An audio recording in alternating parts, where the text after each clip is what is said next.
გაყიდვები ნიჭია თუ დასწავლადი უნარია? კატასტროფულად გამომდიოდა ყველაფერი. გაყიდვა არის ერთგვარი манипуляция ადამიანის ტვინზე.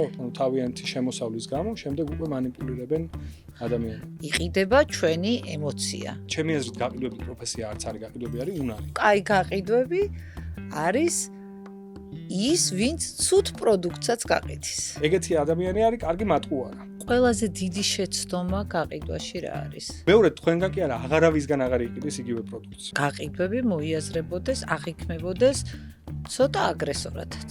ესე რომ გააგრძელებ 10 წელიწადში მოგდები. ასთაკლება არ აფუჭებს ბრენდს.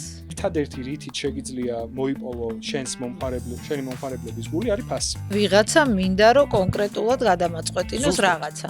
რა ემოცია აკავშირებს ადამიანს ამ შესყიდვასთან? სახში მივადა ისთვის რომ აუ რა მაგარ ფასად ფასად ვიყიდე. მე უბრალოდ მისი ემოცია უნდა დავუკავშირო იმ პროდუქტს, რომელსაც ვყიდი. აი მაგით ხშირად იღებენ გადაწყვეტილებას ყიდვაზე. ღირებულება ყოველთვის უნდა წონიდეს ფასს ადამიანის ტვინში. მომხმარებელი ყოველთვის მართალია.